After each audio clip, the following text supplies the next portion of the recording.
we don't question our mothers. Uh, and I think that that's the problem with some of us because nobody really questions a black woman.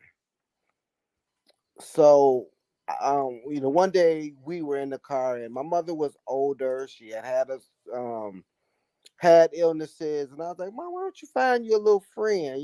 Just somebody to walk around the park with, or just somebody." Oh, well, Vince, these men ain't this or these men ain't that, and then I said, well, Mom, I said, well, I thought about it. I didn't say it because I think that she would not have accepted it, and she would have got very upset. But my mother gave all her years, and she's passed now, so I can talk about it.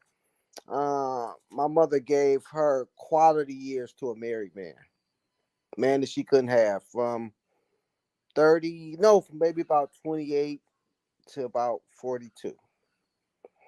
And I remember those years. I remember there were some decent guys who came along because my mother was fine. My mother was about 5 foot, 110 pounds, chocolate, fine. So I remember the Wayne County sheriffs coming over there and police officers, but she was stuck on the married guy. And I think that my mother always thought that she had time. She always thought that, well, okay, well, eventually I'll do this. And of course, she he was older than her, a lot older than her, maybe about 20 years older than her. So it was the typical situation. He had money, things of that nature. So it was so sad when he died of cancer and she was not able to go to the funeral. She wasn't even able to pay her respects. And she got no benefit of that relationship after he passed. Yeah, she got the trinkets and the gifts while he was here, but at the end of the day, he died. She had no life insurance. She had no social security, and she died of a broken heart. And I think my mother fell into a depression, and she never got over it.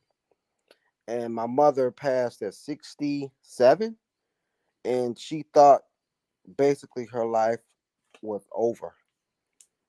I would plead with her to exercise and get well. And she'd be like, well, I'm 67 and I said, Ma, you only 67 years old. That's not old. My grandmother's still living. My great grandmother lived to 102. So she got pretty good genes. And I think that was when I found the Godfather.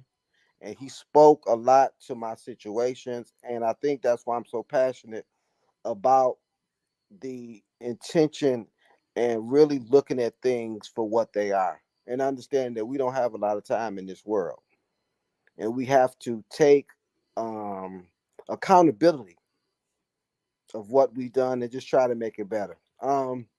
As far as the men, I think that applies to men as well.